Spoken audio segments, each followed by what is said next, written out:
প্রিয় ভিউয়ার্স, আপনাদের মধ্যে যাদের বাজেট ৭৫,০০০ টাকার আশেপাশে এবং আপনি খুঁজছেন এমন একটি পিসি যেখানে আপনি করতে পারবেন ভালো মানের গেমিং, স্ট্রিমিং অথবা যে কোনো ধরনের সারতে চাচ্ছেন মোটামুটি মানের প্রোডাক্টিভ ওয়ার্কলোড, তো আপনার জন্য এই ভিডিওটি হতে পারে অনেক ইফেক্টিভ। কারণ আমরা আজকে এমন একটি ভিডিও নিয়ে ডিসকাশন করব যেটা আপনাকে অবশ্যই ওয়ার্থ করিয়ে দিবে।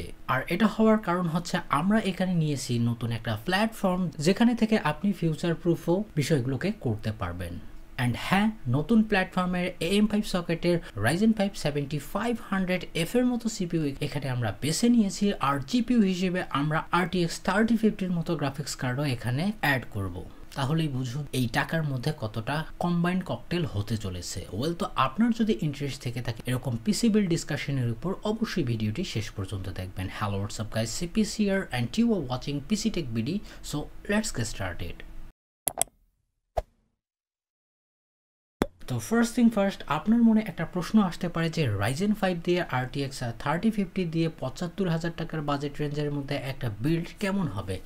তো আপনাকে বলছি, এখানে যেহেতু আমরা প্রথমত নতুন প্ল্যাটফর্মে উঠছি অর্থাৎ AM5 সকেটে DDR5 এর কম্পিটিবিলিটি, তো সেক্ষেত্রে তো একটু প্রাইস বাড়বে। আর তাছাড়াও আপনারা দেখেছেন যে Ryzen 7000 সিরিজ অর্থাৎ আপনারা অলরেডি জেনে গেছেন যে Gen 4 আর্কিটেকচার কতটা সুপিরিয়র। আর এগুলো কিন্তু ফুললি ফ্লেজেড সিপিইউ। এটার ক্লক 3.7 GHz থেকে 5 GHz চলে যায়। আপনার যে কোনো ধরনের ভারী গেমসে আপনাকে ভালোভাবেই সাথ দিয়ে দিবে এই ধরনের সিপিইউগুলো। 6 কোর 12 থ্রেডের হওয়া সত্ত্বেও কিন্তু আপনাকে একটা ভালো লেভেলের পারফরমেন্স দিবে। ইভেন অনেকেই আবার কম্পেয়ার করেছে এই আরেকটা সিপিইউর সাথে ইন্টেলের 13400F এর সাথে। তবে আপনারাই একটা জিনিস চিন্তা করুন, হ্যাঁ সেটা আরেকটু বেটার হলেও কিন্তু আমার মনে হয় যে ইন্টেলের চেয়ে আপনাকে বেশি ভ্যালু দিবে এই সিপিইউটি। আর ফিউচার প্রুফিং এর কথা বললাম কেন, আপনারা এই সকেটে আরও 2-3 বছর নতুন সিপিইউ পর্যন্ত আপগ্রেড করে নিতে পারেন যদি AMD নতুন কোনো সিপিইউ নিয়ে আসে। আর সামনে আরও অনেক ইন্টারেস্টিং সিপিইউ নিয়ে আসতে চলেছে যেটা অবশ্যই আপনাকে বেনিফিট করতে পারে এই প্ল্যাটফর্মে উঠে। তো এখন যদি মাদারবোর্ডের কথা বলি, তো অবশ্যই বলতে হবে একটা রিলায়েবল মাদারবোর্ডের কথা যেটা আবার অবশ্যই আপনাকে ভালো একটা ফিউচার প্রুফিং দিতে পারে। আর এটা নিয়েছি আমরা MSI এর কাছ থেকে, অ্যান্ড তাদের প্রো সিরিজের B650MB DDR5 এই মাদারবোর্ডটি অ্যারাউন্ড আপনারা 13,000 টাকার মধ্যেই পেয়ে যেতে পারেন, যেটা অবশ্যই আপনাকে অনেক ফিচার অফার করবে। আর শুধু তাই না, এখানে যদি আমরা ব্র্যান্ড রিলায়েবিলিটির কথা বলি সেটা আবার বারবার কিন্তু চলে আসে। অনেকেই আবার ইস্যু করতে পারেন যে এখানে আমরা হিটসিঙ্ক দেখতে পারছি না ভিরামের উপর, তো এটা নিয়েও টেনশন নেই। আপনারা সেকশনটা একবার দেখুন, এই ধরনের সিপিইউকে চালাতে গেলে আপনাকে কোনো সমস্যা ছাড়াই ভালোভাবেই চালিয়ে দেবে। USB থেকে শুরু করে যদি ল্যান্ড পোর্টের কথা বলি 2.5 গিগাবিটের পেয়ে যাবেন। আর ওভারঅল আমি যদি এর ভ্যালু দেখি এবং আপনি যদি Ryzen 9 এর মতো সিপিইউকে এখানে অ্যাড করতে না চান, তো সেক্ষেত্রে আপনাকে Ryzen 7 পর্যন্ত ভালোভাবেই চালিয়ে দিবে যদি আপনি বেসিক পাওয়ার লিমিটে কাজ করে থাকেন, উইচ ইজ ভেরি গুড। আর 13,000 টাকার উপরে আমরা যেতেও পারছি না বিকজ অফ বাজেট সংকট।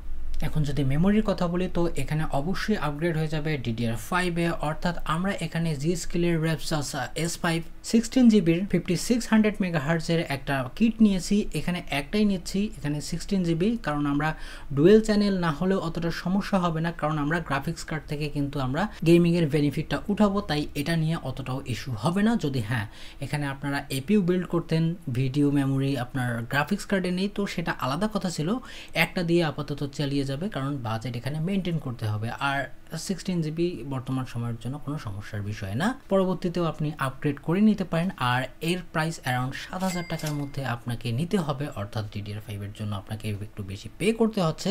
আর যদি ক্যাশ লেটেন্সির কথা বলি তো অবভিয়াসলি CL30। তারপরে যদি স্টোরেজের কথা বলি তো অবশ্যই বলতে হবে Acer এর FA100 সিরিজের তাদের 250GB M.2 NVMe SSDর কথা। এটা Gen 3/4, এটার আপনি আহামরি স্পিড না পেলেও আপনাকে চালিয়ে দেওয়ার মতো এটা ক্ষমতা রাখে। আর বর্তমান সময়ের জন্য 3,000 টাকার নিচে কোনো এই ধরনের SSD দেখছি না। কতটা প্রাইস হাইক হয়েছে বর্তমান সময়ে SSD গুলোর জন্য, পরবর্তীতে যদি কমে আপনারা ভালো একটা Gen 4 SSD এখানে ইনক্লুড করে নিতে পারেন যদি প্রাইস কমে। হ্যাঁ, কমার একটু সম্ভাবনা সামনের দিকে থাকতে পারে। বর্তমান সময়ের জন্য তো 2800 টাকা বা 2900 টাকার মধ্যে এটাকেই আমি বেছে নিব। অনেকেই আমি সাজেস্ট করেছি, এখনো পর্যন্ত কোনো সমস্যা আসেনি যদি না আপনি একবার হাই এন্ড ভিডিও এডিটর হয়ে থাকেন। তারপরে যদি কথা বলি পাওয়ার সাপ্লাই, তো অবশ্যই এখানে গিগাবাইটকেও আপনারা রাখতে পারেন। তাদের P450B নামের এই পাওয়ার সাপ্লাইটিও অনেক রিলায়েবল। হ্যাঁ, এই পিবি সিরিজের আরেকটা ছিল যেটা অনেক ফেটেছে, তো এটি নিয়ে আপ টেনশন হওয়ার কথা না, কারণ এই ইউনিটটিতে কোনো সমস্যা পাওয়া যায়নি, একটাতেই পাওয়া গিয়েছিল। তাই আপনারা সেফলি এটা নিতে পারেন, 37 থেকে 3800 টাকার মধ্যে নিতে পারেন যদি আপনি একটু দামাদামি করে নিতে পারেন।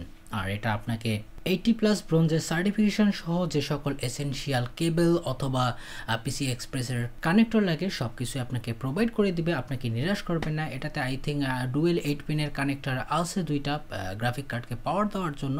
ইপিএস তো অবশ্যই 8 পিন আছে, সব কিছুই আপনার নেটকে ফুলফিল করে দিবে। আর ভালো ব্র্যান্ডের কাছ থেকে আসছে, টেনশন ছেড়ে ফেলুন।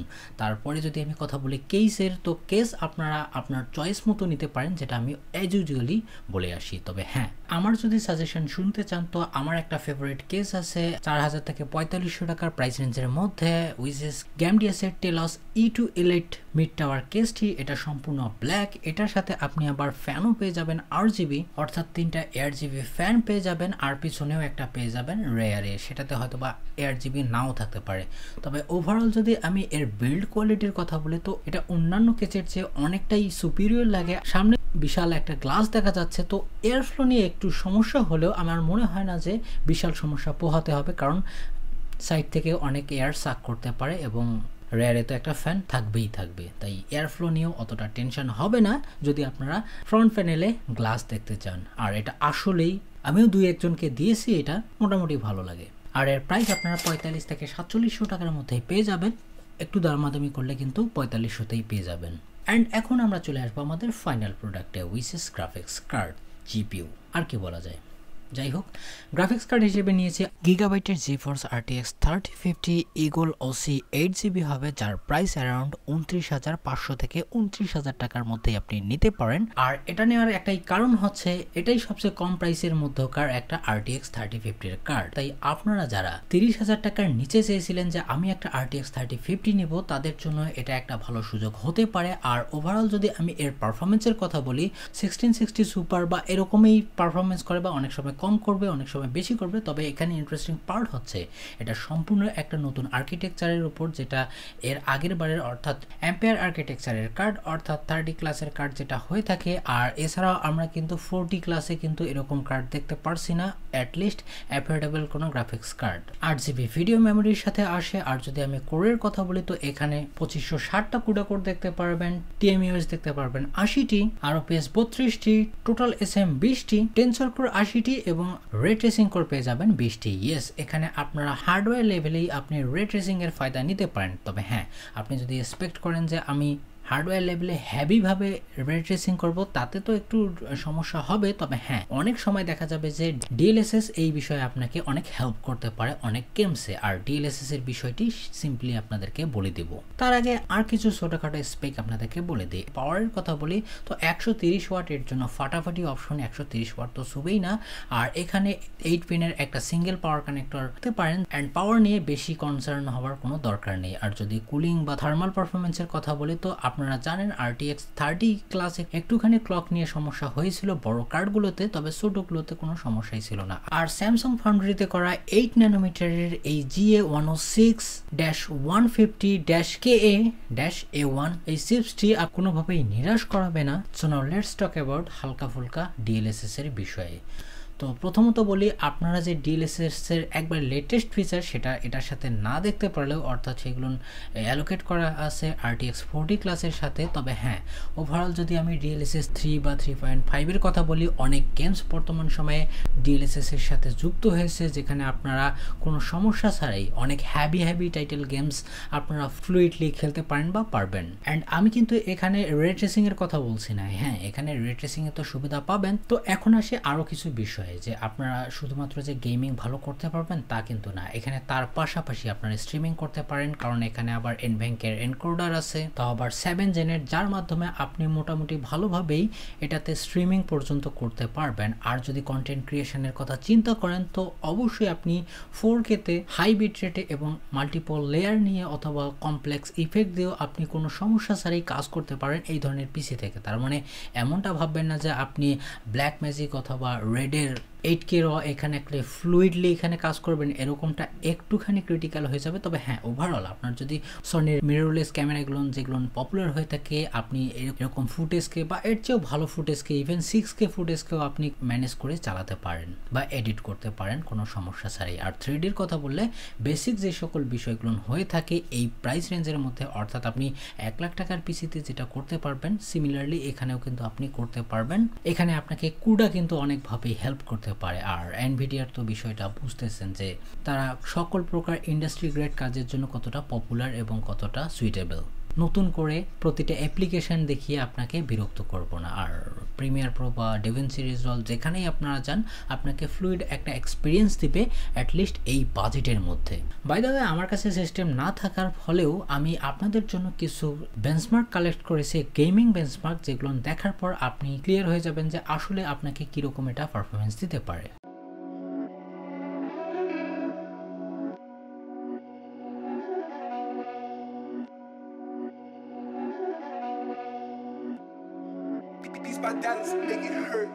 অলরাইট, তো বেঞ্চমার্ক দেখার পর একটা জিনিস তো ক্লিয়ার, আপনি এখানে 1080pতে হাই লেভেলে যে কোনো ধরনের গেমিং করলে আপনাকে কোনোভাবেই নিরাশ করবে না। ইভেন স্ট্রিমিং করতে পারবেন, প্রোডাক্টিভ কাজের কথাও বলেছি, অর্থাৎ আপনি যদি একজন ফ্রিল্যান্সারও হয়ে থাকেন আপনি যে কোনো ধরনের কাজ এখান থেকে সেরে নিতে পারেন।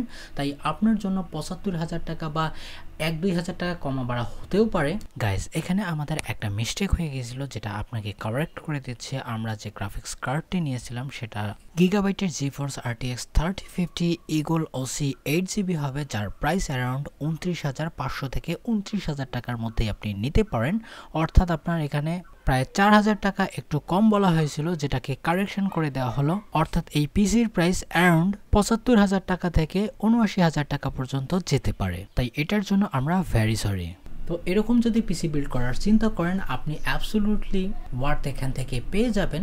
And believe me guys, RTX 3050 এখন থেকে 5 বছর পরেও আপনারা ভালোভাবে চালাতে পারবেন কোনো সমস্যা ছাড়াই। এটার ক্রেজ এখনও থাকবে, যেমনটা 1050Ti এর মতো গ্রাফিক্স কার্ডের জনপ্রিয়তাটা এখনও আছে। আর অবশ্যই যেটা বলছিলাম ফিউচার প্রুফিংয়ের কথা, আপনারা নেক্সট জেনারেশনের Ryzen 5 অথবা Ryzen 5ও এই বোর্ডগুলোতে চালাতে পারেন without any issue. I hope যে আমি আপনাকে নিরাশ করিনি। যদি করে থাকি ডিসলাইক দিয়ে দিবেন, আর যদি ভালো লেগে থাকে অবশ্যই লাইক দিবেন, আর অবশ্যই কমেন্টে জানাবেন যে এখানে কোনো চেঞ্জের প্রয়োজন ছিল কিনা। দেখা হবে নেক্সট কোনো ইন্টারেস্টিং ভিডিওতে। ভালো থাকবেন, সুস্থ থাকবেন, বাই বাই।